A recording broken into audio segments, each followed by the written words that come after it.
आइए आज की बड़ी खबर आपके सामने प्रस्तुत करते हैं। नमस्कार, मैं हूं अजय कुमार।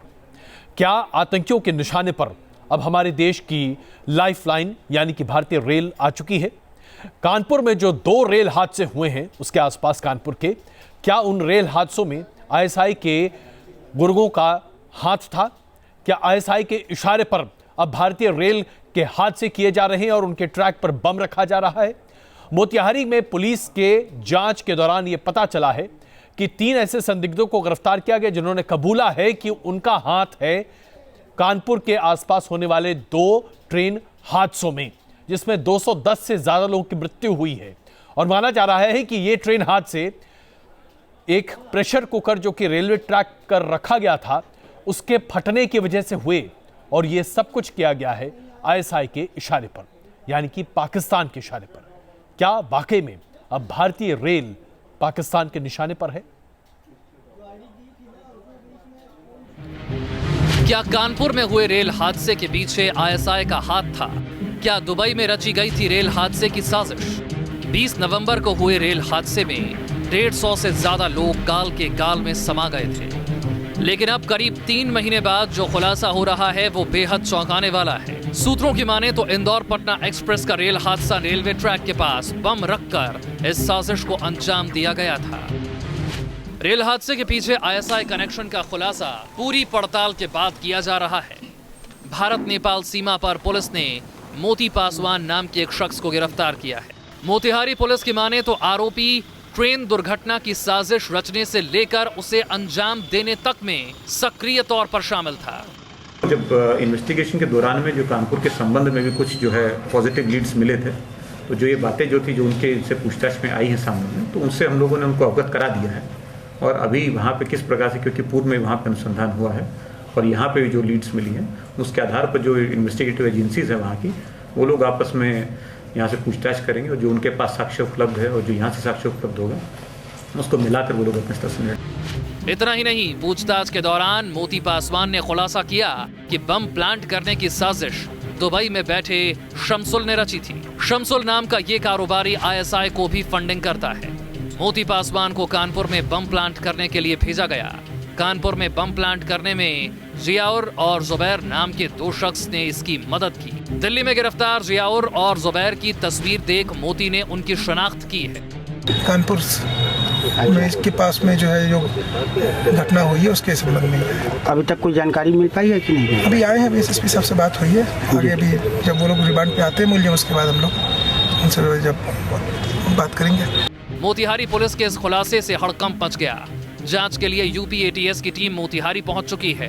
तीनों आरोपियों की रिमांड हासिल की जा चुकी है।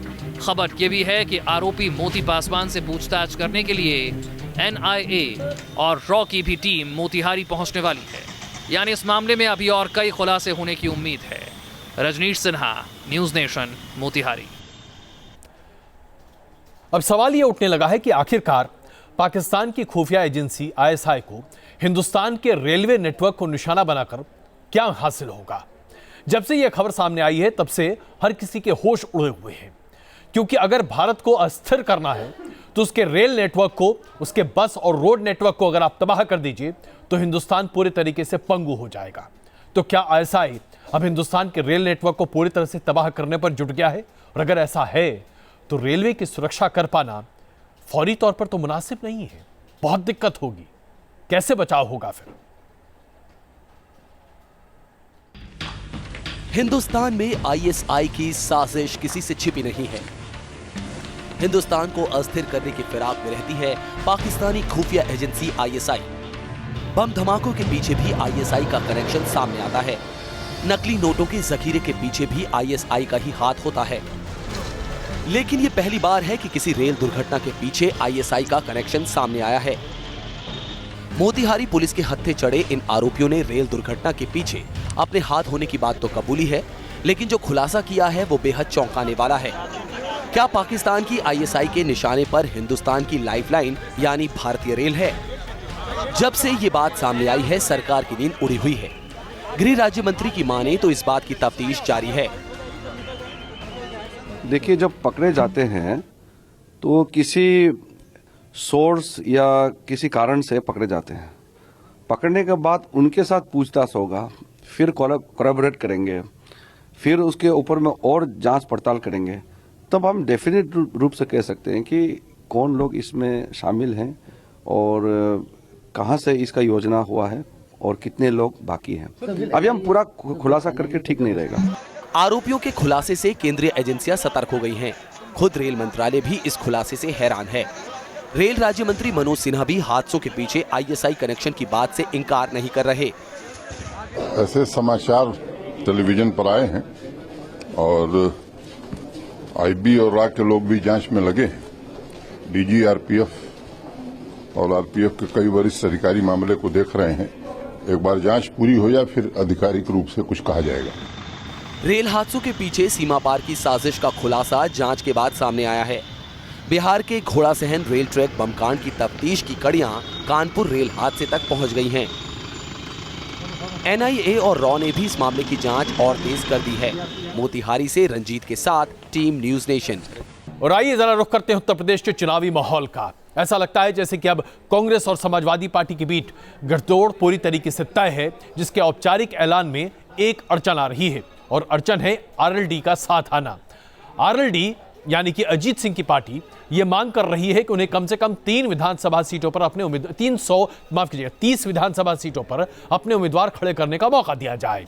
लेकिन समाजवादी पार्टी आरएलडी को 20 सीटें से ज्यादा देने को तैयार नहीं है। ऐसे में मामला फंसा हुआ है और उम्मीद है कि कल तक महागठबंधन की योजना का खुलासा हो जाएगा। उत्तर प्रदेश में कांग्रेस और एसपी के संभावित गठबंधन की उम्मीद पहले से थी, लिहाजा औपचारिक ऐलान से पहले कार्यकर्ताओं की भावना ऐसे पोस्टर्स में दिखने लगी थी। राहुल और अखिलेश के साथ प्रियंका और डिंपल की सियासी जोड़ी यूपी में बीजेपी को टक्कर देने की तैयारी में है। सूत्रों के मुताबिक एसपी कांग्रेस और आरएलडी के बीच होने वाले गठबंधन में अखिलेश सहयोगी दलों के लिए 100 सीटों से ज्यादा नहीं छोड़ना चाहते। हर सीट पर विचार मंथन हुआ है। हम लोगों ने यहां से 403 सीटों का भेजा था। आपस में बातचीत चल रही है। उत्तर प्रदेश में कांग्रेस और एसपी दोनों ही दलों को गठबंधन की दरकार थी। समाजवादी पार्टी की बात करें तो प्रदेश में 73 लोकसभा सीटें जीतने वाली बीजेपी की चुनौती का मुकाबला करने के लिए अखिलेश की बड़ी उम्मीद मुस्लिम वोट बैंक पर थी। खासकर पश्चिमी यूपी में मुजफ्फरनगर दंगों से लेकर अखलाक कांड तक के हालात में एसपी को अल्पसंख्यक वोट छिटकते दिख रहे थे। ऐसे में अखिलेश को अपने पारंपरिक वोट बैंक को अपने हक में इस्तेमाल करने के लिए सेक्युलर पार्टी से गठबंधन की दरकार थी। यूपी में 27 साल यूपी बेहाल का नारा देकर चुनावी जंग में उतरी कांग्रेस को जमीनी हकीकत का अंदाजा हो गया था। कांग्रेस के पास यूपी के चुनावी समर में लड़ने के लिए अखिलेश की टक्कर का सीएम पद चेहरा नहीं था। बीजेपी से मुकाबले के लिए सेक्युलर वोट को एकजुट रखने के लिए कांग्रेस ने भी गठबंधन का रास्ता अख्तियार किया। धरती पुत्र मुलायम सिंह। मुलायम और अखिलेश के बीच चली तनातनी में सबसे ज्यादा परेशान यूपी के अल्पसंख्यक वोटर थे। यूपी में इन्हें एसपी का वोट बैंक माना जाता रहा है। मुलायम अखिलेश के झगड़े की वजह से इस वोट बैंक के खिसकने की आशंका थी, लिहाजा कांग्रेस से गठबंधन के बाद एसपी ने इस वोट बैंक के बरकरार रहने की उम्मीद रखी है, क्योंकि यूपी में करीब 20% मुस्लिम वोटर हैं, जो 403 सीटों में से 125 सीटों पर नतीजे को प्रभावित कर सकते हैं। इस वोट बैंक पर 2 तरह से खतरा था। एक तो असदुद्दीन ओवैसी के चुनावी जंग में उतरने के बाद अल्पसंख्यक वोट बंटने का खतरा है। दूसरा, मुलायम अखिलेश के झगड़े के बाद मायावती ने भी 57 मुस्लिम उम्मीदवार उतारकर एसपी के वोट बैंक में सेंध की कोशिश की थी। ऐसे में साइकिल पर कब्जे के बाद अखिलेश ने गठबंधन का जो सियासी दांव चला है, उसे बीजेपी और बीएसपी समेत दूसरे दलों को भी चुनावी चाल बदलनी पड़ी है। Team news nation. और आइए सबसे पहले आपको समझाते हैं कि दरअसल समाजवादी पार्टी और कांग्रेस का एक साथ आना इन दोनों पार्टियों के लिए क्यों महत्वपूर्ण है और उत्तर प्रदेश के चुनाव में इसका क्या महत्व है। अगर आप 2012 के उत्तर प्रदेश के चुनावों को देखें, विधानसभा के चुनावों को, तो समाजवादी पार्टी के पास 29.9% वोट शेयर था, जबकि कांग्रेस के पास 11.6% वोट शेयर। अगर आप इसे जोड़ दें तो तकरीबन इन दोनों पार्टियों को मिला दें तो 40.8% वोट शेयर 2012 में था। अगर आप 2014 के लोकसभा के चुनाव के वोट शेयर की बात करें तो ऐसा प्रतीत होता है कि अगर इन दोनों पार्टियों के वोट शेयर को आप जोड़ दें तो तकरीबन 80% के आसपास, यानी कि 29.88% वोट शेयर इन दोनों पार्टियों के पास था। और वो तब जबकि भारतीय जनता पार्टी की लहर थी। ऐसे में अब जबकि विधानसभा के चुनाव हैं तो जाहिर सी बात है दोनों पार्टियों का गठजोड़ बहुत रंग खिला सकता है। लेकिन भारतीय जनता पार्टी के लिए मुश्किलें थमने का नाम नहीं ले रही। इसमें कोई शक नहीं है कि चाहे आप उत्तर प्रदेश की बात करें, चाहे आप उत्तराखंड की बात करें, या फिर आप गोवा की बात करें, यहां तक कि मणिपुर की बात करें, इन तमाम जगहों पर भारतीय जनता पार्टी एक अग्रणी पार्टी के तौर पर है और अपने आप को बड़े अच्छे तरीके से स्थापित भी कर रही है। लेकिन सबसे बड़ी दिक्कत भारतीय जनता पार्टी को कम से कम उत्तर प्रदेश और उत्तराखंड में यह आ रही है कि पुराने नेताओं को छोड़कर पार्टी के भीतर उन नेताओं को तरजीह दी जा रही है जिन्होंने हाल फिलहाल में भारतीय जनता पार्टी को अपना आशियाना बताया है। और अब ऐसे में भारतीय जनता पार्टी के पारंपरिक नेता आने वाले नए नेताओं से बड़े रुष्ट हैं। बगावत हो सकती है, और अगर बगावत हो गई तो मुगल आजम फिल्म का यह डायलॉग तो शायद ही कोई भूले, जहां पना बगावत हो चुकी। चुनावों का टाइम है तो दल बदलुओं का मानो मेला लगा हुआ है। हर कोई मौका देखकर चौका मारने की फिराक में है। दल बदलने वालों की पूछ सबसे ज्यादा बीजेपी में है। छोटे नेताओं की तो बात ही छोड़िए, मौके की नजाकत को देखकर एनडी तिवारी जैसे धुरंधर भी पाला बदल रहे हैं। बीजेपी भी अपना कुनबा बढ़ाने की फिराक में हर किसी को कमल पकड़ा रही है और यही बात बीजेपी की मुश्किलें भी बढ़ा रही है। दूसरे दलों से आए नेता अपने और अपने परिवार के लिए टिकट मांग रहे हैं। बीजेपी ने कई बाहरी नेताओं को टिकट दिया भी है। स्थानीय नेताओं को टिकट ना देने से जमीनी कार्यकर्ता नाराज भी हुए हैं। इतना ही नहीं, बीजेपी में टिकट की सिफारिशों की मानो होड़ लग गई। परिवारवाद पर सवाल उठाने वाली बीजेपी के भीतर ही कमल वंशवाद के दलदल में धंसा नजर आ रहा है। कल्याण सिंह के पौत्र संदीप सिंह को बीजेपी ने अतरौली से विधानसभा का टिकट दिया है। राजनाथ सिंह अब भी अपने बेटे पंकज सिंह को टिकट दिलवाने की पुरजोर कोशिश कर रहे हैं। नोएडा और साहिबाबाद सीट पर इसी वजह से बीजेपी उम्मीदवारों के नाम भी घोषित नहीं कर पाई है।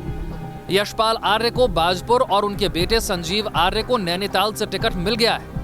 विजय बहुगुणा के बेटे सौरभ बहुगुणा को सितारगंज सीट से मैदान में उतारा गया। पूर्व मुख्यमंत्री भुवनचंद खंडूरी की बेटी रितु खंडूरी को भी टिकट दिया गया है। अब ये अलग बात है कि बीजेपी को इसमें कुछ भी गलत नजर नहीं आता। एक परिवार में सवाल है, कोई अगर एक परिवार में दो आदमी सक्रिय है और दोनों के बारे में कुछ न्याय हुआ तो तुरंत परिवारवाद आ गया। इस नीति से मैं सहमत नहीं हूं। भारतीय जनता पार्टी कतई दूर दूर तक कोई भी परिवारवाद का समर्थन नहीं करते। जाहिर है बीजेपी के लिए सबसे ज्यादा मुश्किल टिकट बंटवारे को लेकर है। एक एक सीट के लिए दर्जनों लोगों ने उम्मीदवारी जताई है, लिहाजा असमंजस इस बात को लेकर है कि टिकट किसे दें और किसका टिकट काटें। Team news nation. उत्तराखंड में बीजेपी को बगावत का जो खतरा है उसकी वजह से क्या स्थिति आई आपको दिखाती हैं। पार्टी ने 12 बाहरी लोगों को टिकट दिया है। टिकट नहीं मिलने की वजह से बीजेपी के कई नेता नाराज हैं। केदारनाथ से 2 बार विधायक रहे आशा नौटियाल का टिकट कर दिया गया है। आशा नौटियाल अब निर्दलीय उम्मीदवार के तौर पर उतरने का संकेत दे चुकी हैं। बागेश्वर में भी बीजेपी नेता के टिकट काटने की बात सामने आ रही है और उसके साथ साथ बगावत के स्वर भी बुलंद हो रहे हैं। दर्जन भर स्थानीय बीजेपी के नेताओं ने अमित शाह को इस्तीफा भेज दिया है। ऋषिकेश में भी बीजेपी के नेता का टिकट काटने से नाराजगी है। कुल मिलाकर देखा जाए तो उत्तराखंड में स्थिति बहुत बेहतर नहीं दिख रही। और आइए नोटबंदी पर यह खबर आपको वाकई में चौंका कर रख देगी। क्या आरबीआई के गवर्नर उर्जित पटेल के पास नोटबंदी को सही ठहराने के लिए आंकड़े उपलब्ध नहीं थे? क्योंकि जब उनकी पेशी संसद के लेख समिति के पास हुई तो सवालों का जवाब देते वक्त वो काफी असहज रहे। कई सवालों के जवाब देने से वो बचते भी रहे। सूत्रों के हवाले से खबर आ रही है कि नोटबंदी पर जो उनकी पेशी हुई उसमें दिग्विजय सिंह ने जो सवाल पूछे उस पर कहीं जवाब नहीं दे पाए। वो कि निकासी की सीमा कब तक जारी रहेगी, इसके बारे में उर्जित पटेल के पास कोई जवाब नहीं था। उर्जित पटेल का कहना था कि निकासी पर प्रतिबंध या पाबंदी हटाने की कोशिश हम कर रहे हैं। इसके साथ साथ यह सवाल पूछा गया कि आपको डर है कि पाबंदी हटाने से अफरा तफरी मच जाएगी। इस पर उर्जित पटेल का कहना था कि बस चुप रहें तो ज्यादा बेहतर है। इसके साथ साथ कई और सवाल भी उठे। मनमोहन सिंह ने कहा कि एक संस्था के तौर पर आरबीआई का सम्मान बनाए रखना अत्यंत आवश्यक है। तब इस पर उर्जित पटेल और उसके साथ साथ वीरप्पा मोइली का कहना था कि बैंकिंग सिस्टम कब तक नॉर्मल हो पाएगा, क्या इसकी जानकारी आपके पास है? उर्जित पटेल का कहना था कि सिस्टम के नॉर्मल होने की तारीख बता पाना मुश्किल है। आप देख रहे हैं कैसे उर्जित पटेल कई सवालों के जवाब गोलमोल तरीके से देते नजर आए।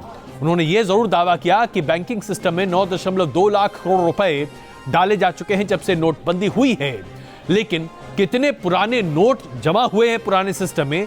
जब वीरप्पा मोइली ने यह सवाल पूछा तो उर्जित पटेल जो कि आरबीआई के गवर्नर हैं, उन्होंने कहा कि अभी हम तैयारी कर रहे हैं इस बात को समझने के लिए, अभी तक हमारे पास इसका आंकड़ा नहीं है। आरबीआई के गवर्नर के पास इस बात का आंकड़ा नहीं है कि अभी तक भारत की जनता ने बैंकों में कितने पुराने नोट जमा कर दिए हैं।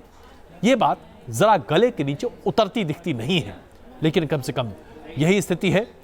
अब आपको यह भी बता दें कि कांग्रेस ने आरबीआई के तमाम दफ्तरों के बाहर देशव्यापी विरोध शुरू किया। सीनियर लीडरों के अगुवाई में यह तमाम विरोध को अंजाम दिया गया है और कांग्रेस के इस हल्ला बोल से कई जगहों पर अफरा तफरी भी मची है।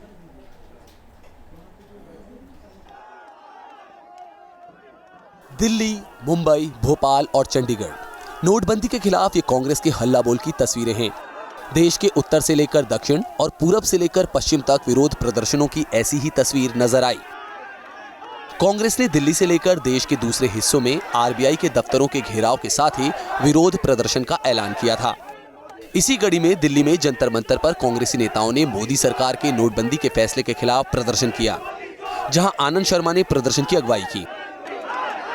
मुंबई में आरबीआई मुख्यालय पर कांग्रेस प्रवक्ता रणदीप सिंह सुरजेवाला ने विरोध प्रदर्शन का नेतृत्व किया, तो वहीं नागपुर में आरबीआई दफ्तर का घेराव करने पहुंचे कांग्रेसियों की पुलिस से झड़प हो गई, जिसके बाद पुलिस ने लाठीचार्ज कर दिया। मध्य प्रदेश की राजधानी भोपाल से भी झड़प की तस्वीरें सामने आई।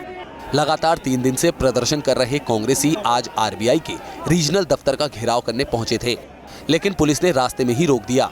तस्वीरों में देख सकते हैं कि किस तरह जो कांग्रेस के कार्यकर्ता आक्रोशित हैं और बैरिकेड्स के ऊपर तक चढ़ने की मशक्कत कर रहे हैं। वहीं कहाँ महिलाएं भी यहाँ प्रोटेस्ट करने आई हुई हैं, जो कि यहाँ पुलिस से लगातार जो है दो हाथ करने की कोशिश कर रही है। चंडीगढ़ में कांग्रेस कार्यकर्ताओं का भारी हुजूम आरबीआई के रीजनल ऑफिस का घेराव करने पहुंचा था, लेकिन प्रदर्शनकारियों और पुलिस के बीच जोर आजमाइश के बाद यहाँ की तस्वीर कुरुक्षेत्र में तब्दील हो गई। प्रदर्शनकारियों को खदेड़ने के लिए पुलिस ने लाठीचार्ज और वाटर कैनन का इस्तेमाल किया। कांग्रेस के हल्ला बोल की ऐसी ही तस्वीरें देश के दूसरे हिस्सों से भी आई। लखनऊ से लेकर अहमदाबाद तक या फिर कोलकाता से लेकर गुवाहाटी तक हर जगह कांग्रेस ने मोदी सरकार की नोट बैन की पॉलिसी का मुखर होकर विरोध किया। कांग्रेस की मांग है कि रुपए की सप्लाई ढर्रे पर आ जाए और नोटबंदी के बाद हुए जानमाल के नुकसान की जिम्मेदारी तय की जाए। वहीं बीजेपी ने इसे करप्शन के पक्ष में कांग्रेस की लड़ाई करार दिया। नोटबंदी का फैसला जो अप्रत्याशित भी था और बगैर सोचे समझे भी लिया गया था, इसने देश के 125 करोड़ लोगों को पर मुसीबत के अनगिनत पहाड़ तोड़े हैं। देश की तरक्की का पहिया रुक गया है और समाज का हर वर्ग, वो किसान हो, छोटा व्यापारी हो, दुकानदार हो, मिडिल क्लास हो, उन पर मोदी जी और आरबीआई ने एक सर्जिकल स्ट्राइक की इस फैसले के द्वारा। नतीजा है इकोनॉमिक अनार्की, आर्थिक अराजकता और पूरी तरह से अफरा तफरी का माहौल। हम भ्रष्टाचार के खिलाफ लड़ रहे हैं और कांग्रेस पार्टी हमारे खिलाफ लड़ रही है। इस देश की जनता बहुत बुद्धिमान है, देश की जनता कांग्रेस को जवाब देगी। फिलहाल कांग्रेस ने 23 जनवरी तक विरोध प्रदर्शनों को देश भर में जारी रखने का ऐलान किया है। पार्टी ने आरबीआई को 10 सवालों की लिस्ट सौंपकर जवाब भी मांगा है। दिल्ली से सूरज अरोड़ा, मुंबई से शैलेंद्र सिंह और भोपाल से नीरज श्रीवास्तव के साथ टीम न्यूज नेशन। और आइए अब आपको दिखाते हैं कैसे पहाड़ों पर जबरदस्त बर्फबारी हो रही है। इसमें कोई शक नहीं कि बर्फबारी जब हम तस्वीरों में देखते हैं तो मन प्रफुल्लित हो जाता है। मन करता है इससे बेहतर मौका छुट्टियां मनाने का क्या हो सकता है। लेकिन जब आप इन जगहों पर जाते हैं तब पता चलता है कि स्थानीय लोगों की जिंदगी कितनी मुहाल है। देखिए रिपोर्ट। हिंदुस्तान का स्वर्ग इन दिनों बर्फ की सफेदी में ढका हुआ है। क्या मकान, क्या रास्ते, क्या पेड़ पौधे, सब पर मानो सफेद चादर चढ़ गई। इंसान तो इंसान, पेड़ों पर शरण लेने वाले परिंदे भी बर्फ की मार झेल रहे हैं।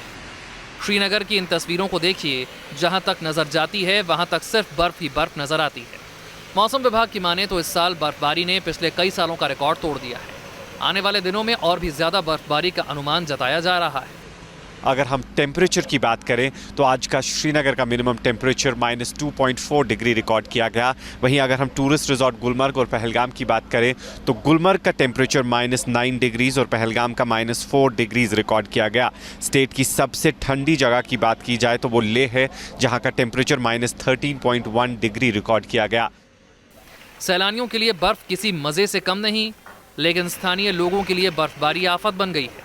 सड़कों पर 2 से 3 फीट तक बर्फ की चादर पसरी है, जिसे हटाने का काम जारी है। जैसे कि ये आप जानते हैं कि जैसे कि 5-10 दिनों से ये लगातार बर्फबारी हो रही है, इससे बहुत ही ज़्यादा प्रॉब्लम हो गई।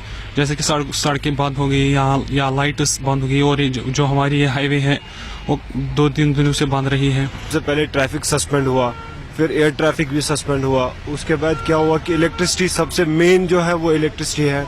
तो इलेक्ट्रिसिटी चलने की वजह से हम घर में कितना सफ़र करें, घर में बीमार हैं, बच्चे पड़े हैं, तो इससे बहुत ज़्यादा प्रॉब्लम्स का सामना हमें करना पड़ रहा है। भारी बर्फबारी के बाद जम्मू श्रीनगर राजमार्ग बंद है। इतना ही नहीं, गुलमर्ग में पिछले 24 घंटों के दौरान 7 इंच बर्फबारी रिकॉर्ड की गई है। बर्फबारी का लुत्फ उठाने के लिए बड़ी संख्या में लोग यहाँ पहुँच रहे हैं। सिर्फ श्रीनगर ही क्यों, हिमाचल और उत्तराखंड की पहाड़ियाँ भी बर्फ से सफ़ेद हो चुकी हैं। पहाड़ों पर भारी बर्फबारी हो रही है तो इसका असर मैदानों में ठिठुरन के साथ देखा जा रहा है। आने वाले दिनों में और भी ज्यादा ठंड पड़ने के आसार हैं। Team news.